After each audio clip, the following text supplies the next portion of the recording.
Salvete omnes. Welcome to this week's video tutorial. Because of the Labor Day holiday, we will discuss, if necessary, the content in this chapter on next week's Blackboard thread. I will send you another video by Monday on chapter 22. I believe I indicated in an email as well that the first test will be the week after next and cover chapters 20, 21, and 22 and consist of everything that we cover in these tutorials and in the chapters. And it will consist of vocabulary, matching, select, Sententiae, Antiquae, and one of the longer passages. Again, as I have said a couple of times, you can use a dictionary for the last two parts, but per common sense, you cannot use a dictionary for the vocabulary matching. All right, you may hear my dogs in the background. I just got home and they're animated. Okay, so let's get to the content in this chapter. As you can see, this is the third and fourth conjugations, present system passive. And of course, you'll want to read through this chapter probably a couple times. Don't forget, latintutorial.com is a very good online resource for the concepts that we're doing. And so I think it's presented in a very aesthetically pleasing manner, easy to comprehend. As you know by now, Latin is all about the endings in one sense. It's an inflected language. So here our endings are arestur, murmini nuntur, and of course that's consistent with first and second conjugation. Don't forget, just as a footnote, that verbs have conjugations or person, tense, and number, and nouns have declensions or parts of speech. In my experience, that distinction sometimes gets blurred, but it's important to keep in mind, just in terms of basic grammar, that what we're talking about. So here, of course, agor means to do, or in this case, I am doing, or I will be doing. So we need to sort of recognize that it's first person singular, and it is present tense, and it's also, in this case, the passive voice. But just a little footnote, I'll note that when we do the exercises in a moment, if we see some distinctions between that, noting the difference between the verbs and the nouns in terms of the endings. So take a look at this content here. It's pretty straightforward. There's a slight spelling change, but in my experience, since we don't do any English into Latin, the spelling change noted here in bold really isn't that big of an issue for us, because we'll be able to read the word in the original Latin, and then it's simply a matter of memorizing the endings. Arestur, murmini nuntur. Of course, we need to distinguish that from the indicative, or the active voice rather, excuse me, and those would be our simple osmos tisnent endings, which hopefully ring a bell from your previous study of Latin. All right, let's get into the exercises proper here. So here's our vocab. Again, I do believe the Wheelock's website has a pronunciation guide. So casa, casai, causa, causai, fenestra, fenestrae. And of course, with the longer vowels, you'll hear the pronunciation simply elongated. So gens, gentis, mundus, mundi. Even I tend not to do that too much, but it's probably a good idea in terms of noting the macrons or the accent marks. Again, in my experience, just make it a long vowel. So laboro, laborare, laborarivi, laboratum. And so just making it a long vowel rather seems to help note that macron. Okay, so let's take a look at, again, as a rule, we're going to skip the exercises and go right into the Sententiae Antiquae. And these are actually pretty simple because the passive voice can be a little bit tricky just because English prefers the active, so it's good that these sentences tend to be a little bit on the short side. So here we have our basic vocabulary. Nunquam means never. This actually is the subject. How do we know? Well, we know we need a subject and a complete sentence. And then looking at all the other words, this is an adverb, this is a noun, this is a preposition, this is an object of a preposition. An object of a preposition can never be the subject. And of course, here we have the verb. So just by a process of elimination, this has to be the subject. And this means danger, of course. And this is second declension neuter singular. And so periculum is a neuter noun of the second declension. So we put all together is that it means never is danger conquered without danger. Now, literally, it means that never is danger being conquered without danger. This is one of the questions about translation. Again, English prefers active, not passive. So that idea of is being conquered, which actually is the process of the passive. So generally, it's the same in German and other languages that tend to use the passive a lot more than English. Is being, are being, plus the participle is often the more exact translation, but because we're translating into English, using the passive without the being just sounds a little bit more natural. So again, never is danger conquered, literally being conquered, without danger. So here we have sine, which is a preposition followed by the ablative. So sure enough, second declension ablative singular is our ending there. Let me pull up the noun declension chart, which I've used in the past. So this is one. You can pretty much choose any one, obviously, but let me see if I can find the one that I normally use. No, that's not it. Oh, here it is. Yep. So this is the one I like. If for no other reason, I'm used to it. So if we go back to that, you can see sine periculo. There's our neuter, because danger is neuter. And so there's our second declension, ablative singular, ending in O. All right, let's go back to the next one here. Here we got to follow the notes, because otherwise we might think novius is a person, or excuse me, it means new, but it actually is a person, somebody's name. So this is, of course, where we get the word vicinity, but in this case, we'll see it means neighbor. So we put all together is that Martial, as I think I mentioned before, he and Juvenal are kind of hard to translate because they're, I think I mentioned in the last lesson, their writings often indicate satire or irony, which is kind of hard to translate. But what we have here is novios is my neighbor. So literally is my vicinity, but this means neighbor.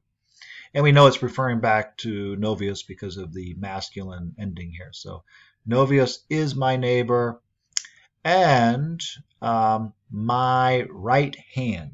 So this is the word for right hand. Again, a lot of this is in the vocabulary, or you have to look up in the dictionary. Notice by saying with my right hand, we're using both of these endings in the ablative. So this is fourth declension ablative singular, and this is first declension ablative singular. So if we go back to our charts again, you can see these endings. There's the manu and then dextre. So that's something to note. And then, and with my right hand, or excuse me, and my right hand, with my right hand, he is able to be touched from my windows. Now, what is the sense of it here? Well, Martial, like Juvenal, often talked about the foibles of Rome. In particular, that Rome was, very crowded and had a dark underside, like every large city. And so the idea here is that, in contrast to a kind of idyllic Roman countryside, Marshall sort of commenting on the fact that it's just way overcrowded, and instead of it being the city of peace and contemplation and tranquility, which sometimes it was and is, you can see that he's questioning its a commercial populous atmosphere. So just go over that again, is that Novius is my neighbor, and with my right hand he can be touched. So tangi, literally to be able to be touched. So he is able to be touched.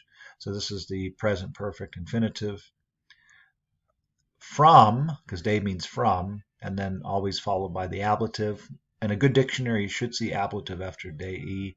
And sure enough, first declension ablative, plural is is, and then we have the possessive adjective ending as well. So again, these are things you want to study on your own, obviously. But there's our is ending here because fenestra ends in a and is a first declension noun. Let's see. None. None can mean like surely, or you can see here that we use none when we expect the answer to be yes. Sometimes that's contrasted rather with num, N-U-M, where we expect the answer to be no. So here's an example, the rhetorical nature of Latin, but you'll see how it works in a second here. So what we have here is judices. Again, you might want to look this up, but this is where we get the word judicial. In this case, it means judges. And then here we have the bo, be, be, boo. And so this is future tense of to order. So what we have here is that surely the judges will order, and then hunk is referring to some person here because it's a demonstrative pronoun in the accusative. Only the context makes it clear, but certainly in Cicero's case, judges are concerned with people, not things. So there's really no irony here in Cicero. So surely judges will order him because of his crimes to be taken away in chains and to be taken to his death. And so we go over that again. And again, for translations, you may have slight modifications. What I'll be looking for on the test, I think I mentioned this last time, is that are you capturing all the vocabulary? Do you have the verbs in the right tense and the right number? So in this case, if you said surely the judge will, well, you would lose a point because the subject here is plural, because judices is third declension nominative plural, because that's what judge requires. So that's what's going on in that one. So, and then we have to be able to recognize that this is future tense. So jubeo, jubere, juxiunctum, I believe, is the principal part on that one. So, but bo, be, be, boo is future tense. And so will order, I guess. In fact, that might be a better way. Sure. So surely the judges will order this man, because of his crimes, to be taken away in chains and to be taken to his death. So already a couple times we've had up here, we had the tangi and the duki and the rapi. Is that, I should see here, is that one of our grammar topics? Oh yeah. So this actually is the present passive infinitive. What we're seeing here, and you can see some examples of it here, and it literally means to be, and then whatever the meaning of the verb is.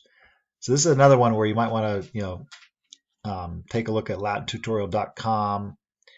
It's one of those, abstract grammar notions where we don't use it a lot in English, just because English prefers active, not passive. But again, it's pretty easy to recognize because it has the shortened ending, so it doesn't have an osmos tisnit ending or aris tuor minmi nuntur ending. And then you have to know how to translate it to be, and then whatever the verb means. So if we go back to the three examples we've had so far, in fact, I note here, you can see a lot of the vocabulary that we're doing here. Once you study that first, this chapter will make a little bit more sense. But if we go back to our examples here, once again, you can see this means to be touched. So tangi from tangere. And then here we just mentioned a moment ago, to be led, and then to be taken. Cicero, of course, often concerned with moral questions. Number 4. Here we want to look at the vocab here. Even though these sentences are short, obviously looking up the words in the dictionary is going to make some sense here. Territor, again, we want to follow the vocab down here. It says, remember, if you see in italics, that's the translation. These other words are derivatives or words in English that come from that Latin word. We don't want to choose these. We want to choose the italics. So you can see it helps in this case. Otherwise, this one could be a little bit challenging here. So literally the other age, or the former times. The former age is being worn out. And then here we have our ablative of means by civil wars. And Rome itself is being destroyed by its own virtues. This could also mean by its own men, or the basic idea is by people in charge. So this first part is kind of not tricky to translate, but it doesn't readily come to mind. Aite, so literally the former times, right? Or what he means here, of course, is he's that yesterday in an earlier time in Rome. But in an earlier time in Rome, Rome was worn out by civil wars. Today, Rome is worn out by virtues, or by its own men. What Horace is referring to, Horace was born in 65 BC and died in 8 AD. Here he's talking about a long series of civil wars, culminating with the assassination of Julius Caesar and the rise of Caesar Augustus after the Battle of Actium in 31 BC. But Horace is living in the so-called Imperium, or the new empire, and you can see that even though Rome has survived civil wars, that Roman luxury now poses a new challenge. Obviously, it's apples and oranges, but you look at all empires, we can really learn a lot from Rome. Apples and oranges, but certainly the American history after the Civil War is when it largely became the prosperous empire that still is today. You can see that we too are struggling in many ways after our American Civil War of dealing with prosperity, and it seems to be the fate of all empires that their prosperity and luxury ultimately is the demise of their virtues. But anyway, that's a little bit speculative, but it is something to think about. So again, put that all together is that again, I think yesterday or in the past, Rome. So he doesn't say Rome, but we can almost add it because it's here. Yesterday, Rome was being worn out by civil wars. Today, Rome itself is being destroyed by its own men. Let's see. Number 5. Of course, Cicero wrote a famous essay on friendship, De Amicitiae. I highly recommend it. One of the more eloquent essays on friendship. And at means but. So put all together is that, but friendship literally is being excluded. But again, let's just say is excluded. But friendship is excluded from no place. So here we have our ablative of separation again. Locus is second declension, but there's our O. So we can see that right there. But friendship is excluded from no place. So it is never, and then here we can follow the vocab, it is never untimely or improper or immoral. It contains many benefits. Now, by benefits, we mean like sort of acts of goodwill, like beneficence. If somebody's beneficent, they are a charitable person. So I think the Latin is a little bit clearer, just because we tend not to. We do, but we don't. That if you ever read Alistair MacIntyre's famous book After Virtue, which argues that the modern world has largely lost a sense of virtue as a public good, because modern values tend to be more personal and private. So the Latin actually, I think, is a little bit clearer than the English, which I think is interesting. So just to kind of recapitulate, but friendship is excluded from no place. It is never untimely or immoral, literally sinister. It contains many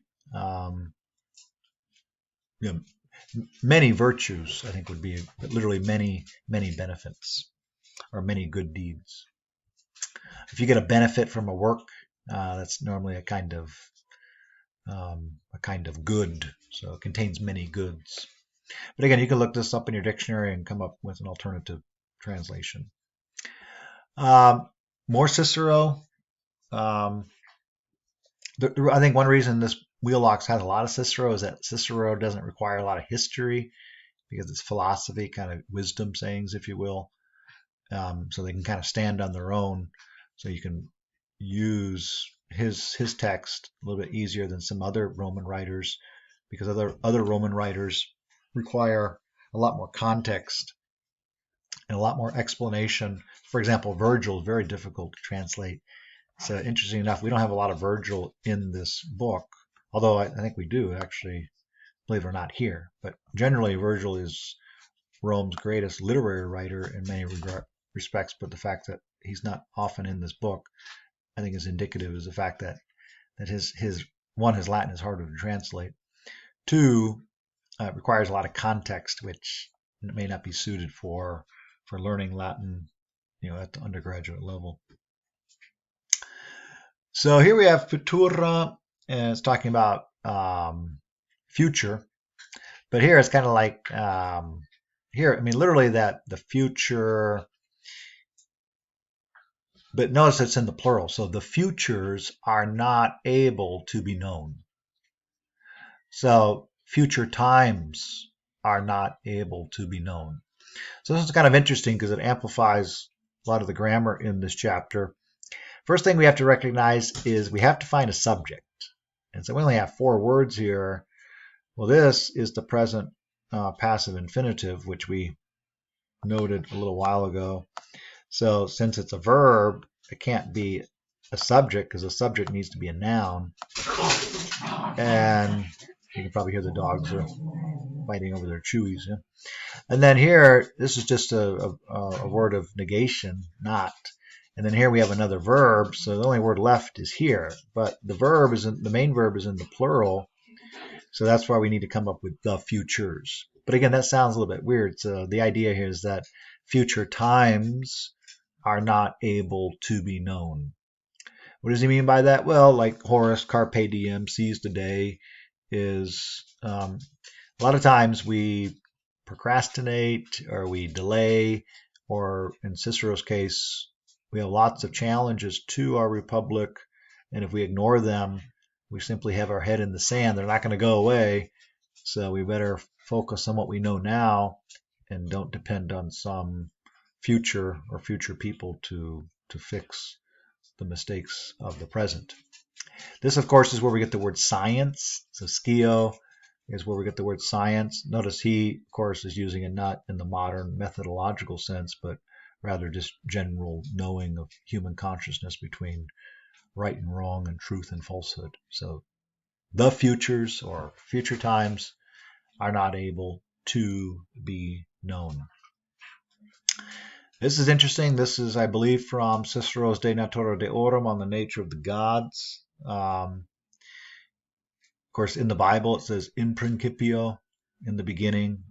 Cicero says principio. So here he's talking about in the beginning, the world itself, and then factus est, was made, and then for the sake of the gods and of men. So let me go over that one more time. So in the beginning, the world itself, again, it's important to find the subject. How do we know this is the subject? Well, look at all the other endings. All the other endings are either in a different case. So this is second declension genitive plural. This is third declension genitive plural. So I'm not using this as much as I did last time, but you want to kind of have this handy next to you as I go over these. So you can see, for example, here's third declension genitive plural for of men, and then there's of the gods. So we go back to the text here. Now here's where it gets a little bit tricky because we have the present perfect passive, which the trick on this one, not the trick, but the key is to not separate these two words. Otherwise, we're going to put it in the present tense. But this actually is the past tense because we got a perfect participle here. So factus est is the verb. This means was made. So again, if that's unclear, just might want to memorize that. Factus est just means was made. And then for the sake of, or for the cause of, and then, well, for the cause or for the sake of what? Of the gods and of men. So this one's interesting and a little bit tricky just because of the word order. So in the beginning, the world itself was made for the sake of the gods and of men.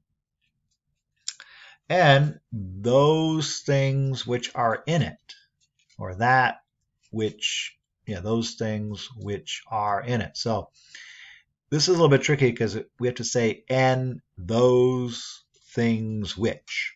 I remember when I first started reading Cicero several years ago, it always seemed like things were missing. Well, that's just the nature of Latin, is that we have to recognize this is a relative pronoun, but we're also missing a kind of other word, in this case, another relative pronoun, those things which, because those and which kind of are embodied by the quae, but then we say those which are in the world. That doesn't really make any sense in English. So that's the nature of Latin, is that oftentimes it feels like there's something missing. Well, you have to be a little bit more imaginative and almost just memorize it in one sense. And those things which are in the world, notice in eo is referring back to mundus. Why? Because mundus is second declension. So the only antecedent, or the word that in eo can be referring to based on the grammar, is mundus, plus the context makes that clear. So sure enough, mundus becomes in mundo. So there's that right there. By the way, the level of Latin we're doing now, it could always be more difficult, but needless to say, there's a lot of grammar going on at this level already. So obviously, I haven't met you individually in class, and I have no sense of how you did in the previous classes. But I can tell you that nice thing about Latin, you keep doing the same thing over and over again, and you eventually get it. But there is quite a bit of heady grammar going on in this chapter. And those things which are in it, and those things which in it, rather, have been prepared or have been made for the sake of man, or literally for the fruits of man, but for the benefits of man. So here Cicero as a humanist, and that is to say that he's not a pessimist, he's not a skeptic. The word atheism didn't exist back then. That's a modern fiction. And so what he's saying is that the world is good, life is good, and it's not perfect, but human beings, like the gods, have reason and a soul and a mind, and we can see beauty, and we can see that there's a lot of good in the world, and it's our job to not only recognize the good, but to work for the good. So we put all together is that in the beginning, the world itself was made for the gods and of men, and those things which are in it have been made for the benefit of man, or for the sake of man. Number 8, more Cicero. So qua means how. Now this is where we get to, in fact, here I gave us the word. So copiously is the English word. It means a lot of something. So we put all together how copiously agriculture is being praised or is praised by Xenophon uh, in uh, in that book, which is entitled Economicus. So this is where we get the word economics. So pretty cool to learn where the word. Now this is originally from Greek, but still you can see. So let me go over that one more time. So how, we just have to use that as a kind of an adverb intensifier word. So how copiously, this is our subject, agriculture is being praised or is praised by Xenophon. Of course, Xenophon is a name of a famous Greek historian. By Xenophon in that book, which is entitled, or which is entitled Economicus. Number 9, vulgus means the people, like the common people. So the common people want to be deceived. The common people want to be deceived. So here's our perfect passive infinitive. And then number 10, from the book of Job, where are, you could say knowledge or reason. Where are reason and wisdom to be found? Literally, not invented, but if you invent something, you discover something. So in this case, it means to be found. So where are, I guess you could also translate that as knowledge, but yeah, so where are knowledge and wisdom to be found from the book of Job in the Old Testament? And then last one here is veritas, of course, means truth. Once you look that up from Livy, the Greek, not the Greek, but the Roman historian. So truth is often, what it means is that truth is often laborious. What it means is that it's hard to,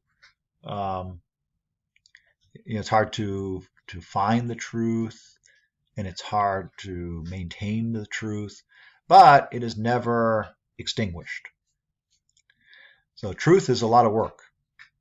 Because think about what truth is for a second. Truth is a kind of sensibility. So you sense the truth of something.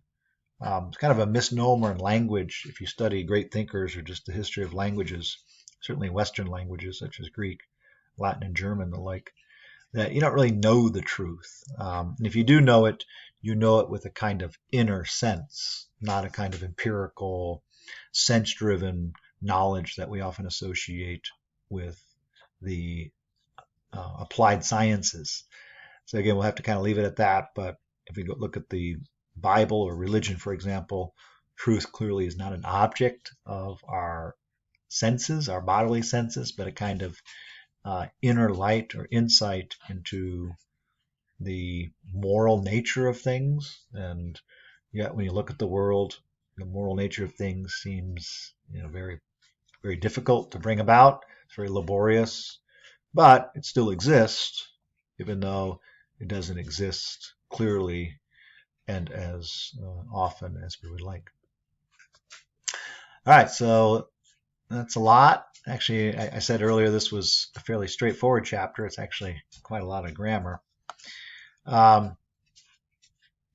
This one right here, in fact, maybe I'm actually going to stop right here, I think, and do this as part of the next video lesson, just because there is a lot of grammar in here, and I think I want to do Virgil a little bit of justice. So I'll actually include this reading as well as chapter 23, which looks a little bit more straightforward if my memory serves me, on the fifth declension, and then also the reading. What reading do we have on the next one? Yeah, this one is actually more Cicero. So I think I'm going to do that Again, just because of the holiday in particular, but also just given the heady grammar concept in this chapter. Again, don't please take a look at latintutorial.com and just Google the chapter, or rather the grammar, and it should help a little bit. This one right here, I will say this is kind of interesting. You want to read this in advance, but Virgil, of course, was the poet at the court of Caesar Augustus. And sometimes this is associated with the coming of Christ, but that's probably anachronistic, needless to say. Um, Certainly in a historical literary sense. But the new age that he's talking about is after the civil wars, after the assassination of Julius Caesar, that the Roman Republic would be reborn and made even better in the terms of imperium or the Roman Empire. And indeed, the reign of Caesar Augustus is considered one of the golden ages um, of Rome, and indeed of all civilizations. After his rule, as you may know, the series of emperors became less and less talented, and Rome was really living off of the capital of Caesar Augustus and those who had built up the republic, such as Cicero and other important Romans not mentioned. Anyway, so I will send this to you right now and then include this in the lesson that I will send you over the weekend, so you'll have that for Monday. And again, if you have questions about what we're doing, we'll answer those questions next Wednesday in our discussion thread. And then as noted, we'll have a kind of Q&A the following Monday, if necessary, and then you'll take that test that week. Again, just given the online format, I think we have some flexibility. I think I mentioned that I will make arrangements either with the foreign language department for you to sit to take the exam then at a time of your convenience. You can also take it during one of my German classes, as I noted. That would be Tuesday, Thursday, 6:30 to 7:50. Or if neither of those situations work, we'll figure out some sensible solution. Thank you.